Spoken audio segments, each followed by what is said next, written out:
Hi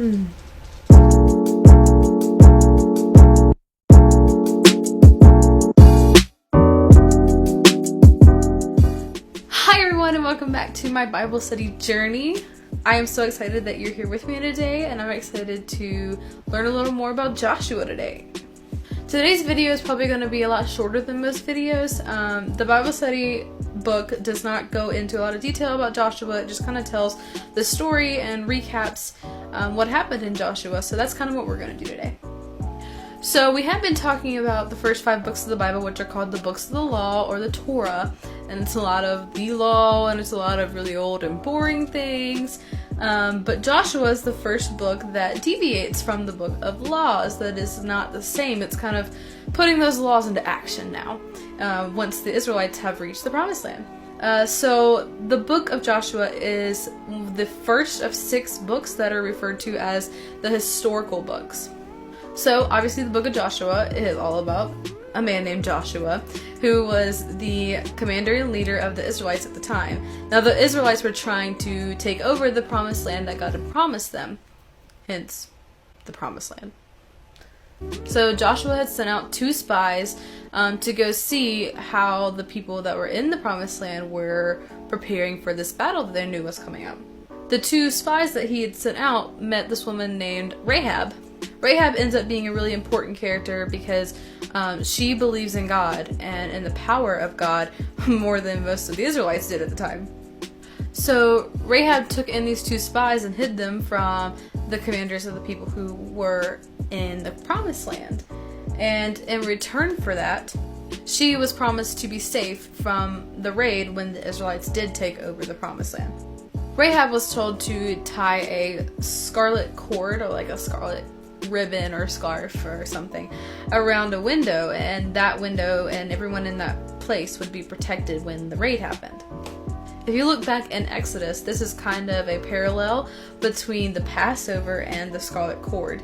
So in other words, the Passover of killing a lamb and putting the lamb's blood over your door frame is kind of the same as like the scarlet blood or the scarlet cord in the window, so that the Israelites would pass over that certain spot, just as God commanded the angel of death to pass over Israelites' houses in Exodus. So the Bible study kind of compares the journey of the Israelites to our spiritual walk of faith in our journey.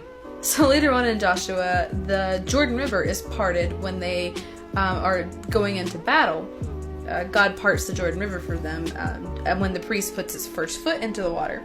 So the Bible study is asking if the story of the Israelites moving from bondage to years of wandering in the desert to the promised land is a representation of our spiritual journey, then what does the parting of the Jordan represent? For me, I kind of think of it as God preparing a way for us. God always, He's our defender, and He prepares a way for us no matter what is happening in our lives. He will provide if you just have faith. And maybe He's not going to provide what you want, but He will provide what you need, and what is in His will and His plan for you.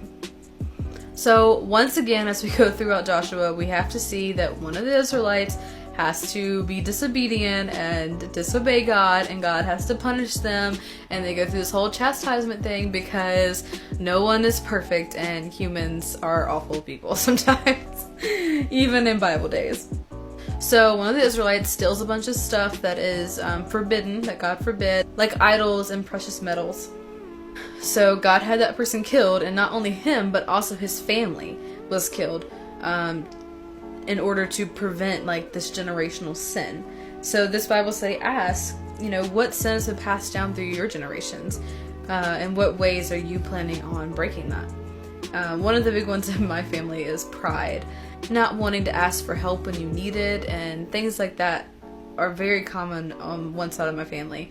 So I plan on trying to be humble enough to ask for help when I need it, but also have confidence in myself that, and in my God, that He will provide as well.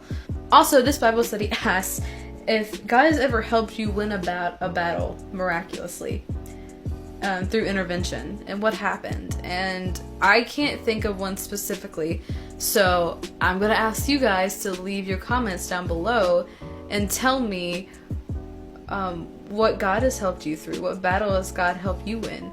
I've heard of people that battle cancer and have overcome it, and people that go through really dark times and have overcome it through God's intervention. So, pause the video, stop right now, go to the comments, and tell me how God has won your battles.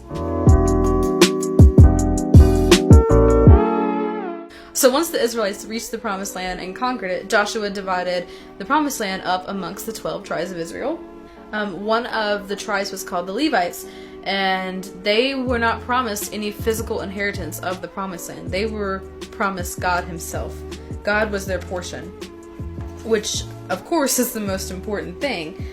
But I mean, you gotta think about it. How would you feel not getting any of the physical inheritance from the promised land that God promised you?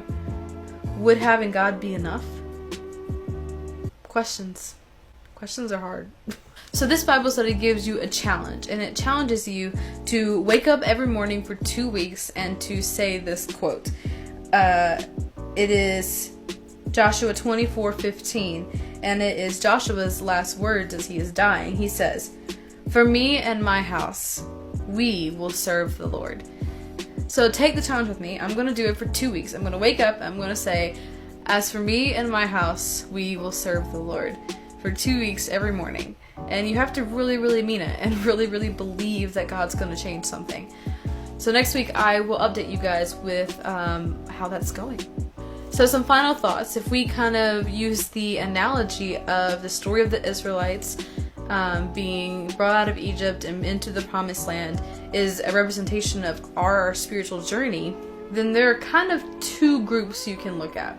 The first group are the Christians who kind of spend all their time wandering in the wilderness, stuck in their old ways, bitter and complaining about everything.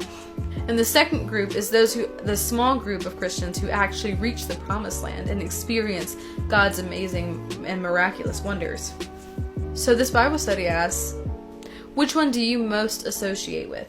And how can you experience the promised land today and live under God's inheritance that he wants to bless you with? For me, right now in my life, I think I associate with them wandering through the wilderness.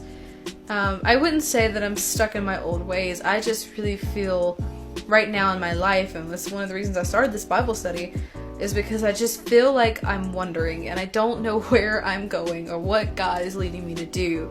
And I feel lost almost. And it's a really tough feeling, especially as a young adult, trying to figure out your place in this world, in this scary world. It's hard sometimes, but my church is my happy place. Sometimes I just go to my church when no one else is there and just sit in the sanctuary and just feel the joy that comes out of it. And here lately, my church has been going through a lot. We've had a really hard time with some of our leadership positions, but God is greater than all of those things. And his spirit that dwells in that church and in the people amongst that church, that is what gives me joy.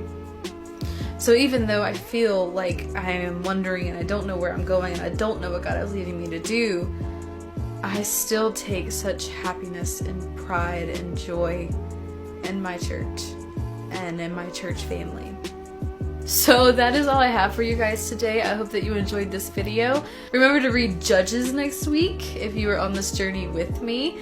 Also, don't forget to wake up and say, "As for me and my house, we will serve the Lord," every morning for the next 2 weeks. Thank you guys so much for watching. I hope you enjoyed this video, and I'll see you guys next time. And remember, the Bible is good for you. Bye!